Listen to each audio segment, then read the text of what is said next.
And Big Bucks and Ruby Walsh are now getting on top from Punches Downs and racing up towards the line. It's Big Bucks who's going to win it. Big Bucks wins from Punches Downs and racing up towards the line. Imperial Commander is going to see off Voipuru Stadies. Imperial Commander wins the Ryanair.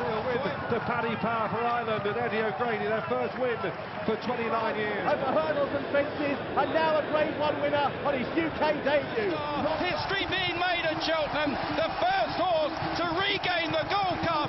Kauto Star canters home from his second place. Denman, a great effort. Right, on to the Friday, I think, now for the three big races on the last day. We are warned that it could rain on the last day. That could change the ground. That could change a few bets.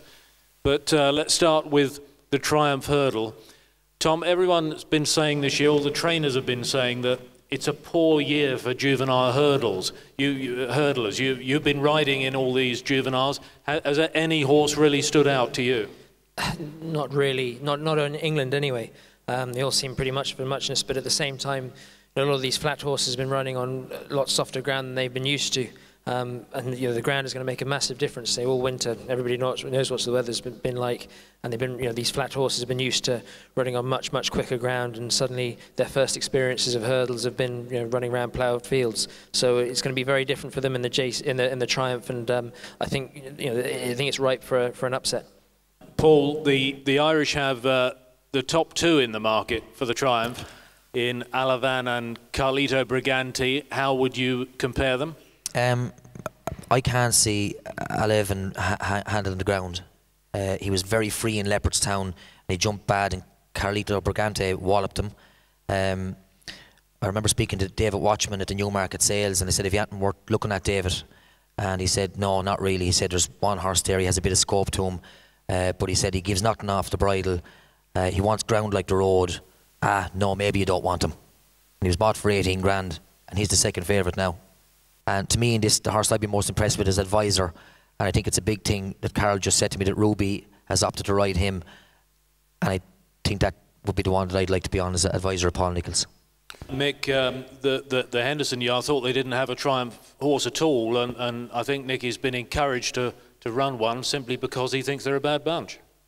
I don't think there's any doubt about it. He's got a horse in here called Soldatino, which they bought from France. He won a minor race in the French provinces. This fella, he's got his own little quirks. He has to run with earplugs in. He's quite a fractious horse, and it's not ideal if you go to Cheltenham and you got a horse with earplugs in. But he is talented. He was a very easy winner of I'd be the first to say it was a below par Adonis hurdle at Kempton, but he could do no more than win, and win as easily as he did. Nicky likes him, doesn't really know how good he is or how good he can be. Barry Geraghty, who's quite a good judge, he was impressed by this horse. He said, I know he beat nothing, but I love the way in which he did it. Okay, we'll move on from there to the 3-mile novice hurdle, what's now known as the Albert Bartlett. And this has a favourite in Telmasini that would, of course, have been ridden by Sam Thomas, but for his schooling accident last week. Paddy Brennan has now picked up the ride on that. Second favourite generally has been Restless Harry, trained in Stratford-on-Avon by Robin Dickin, who's never had a Cheltenham winner in 40 years of trying as jockey and trainer. But there are one or two Irish horses as well here, and one in particular, Shinrock Paddy, trained by Mr. Nolan. Paul, what do you say? Yeah, this fella's in great form. There's no point in saying that I would be worried about the ground.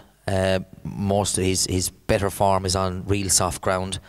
That's why we opted for the 3-mile race, that he might just travel a little bit better within himself. But he's a decent type of horse, and just touch wood, he'll run very well. Mick, I know you're very keen on Telmasini, aren't you? Yeah, this is my nap for the meeting. It's a horse that I really like. He's got proven form around Cheltenham. He's tough. He stays well.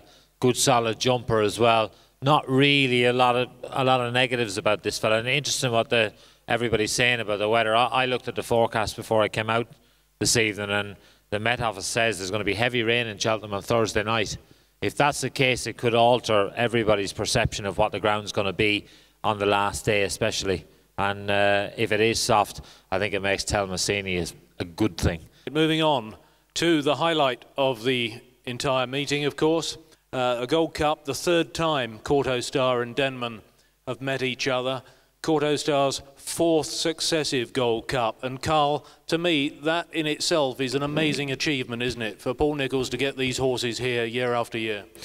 Yeah, I mean, people don't realise how many things can go wrong with horses day to day. And if you remember, as time goes on, you forget about the amount of horses that fall by the wayside during the season, and even in the last few weeks, the amount of horses that have not been able to make it to Cheltenham.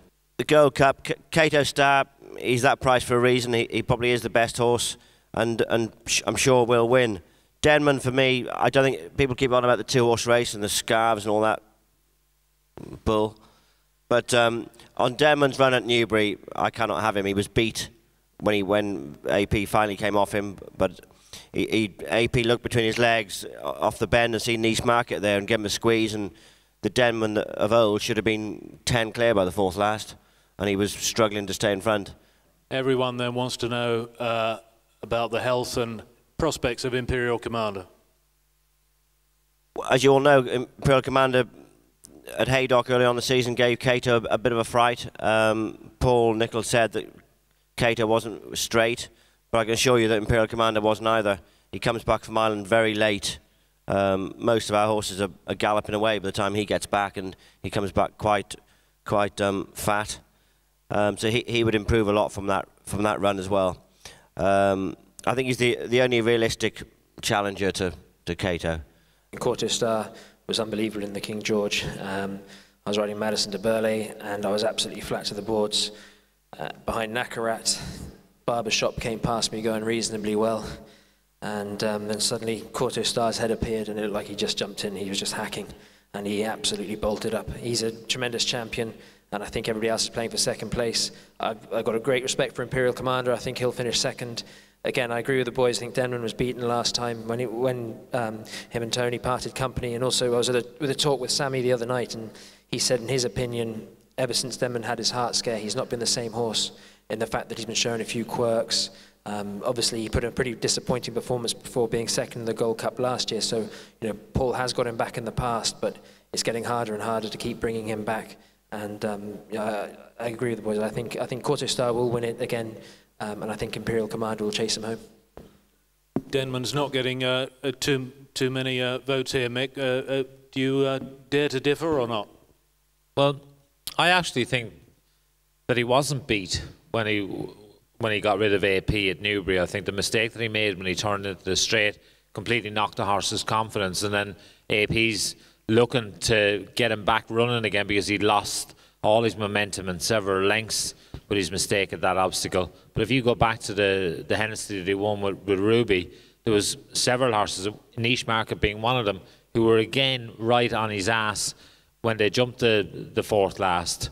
He then picked up and went away, and I think that he could still have won the Aeon chase. Paul has said all along, he even said it, he's been very frank in his column on a Saturday in the Racing Post, and he said that on the morning that he thought Denman would improve significantly for the run in the Aeon. It was only a trial, it wasn't the be-all and end-all, and I think it's important to know that. Paul has said all along that he thinks the horse has improved, but Kauto Star doesn't need to improve. All he has to do is turn up and be like he's been all along.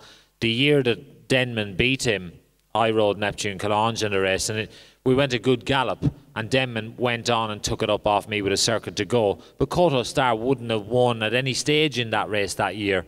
He was very flat. Paul Nicholls has said himself he learned from the mistake of running him at Ascot, knocking the freshness out of him. He turned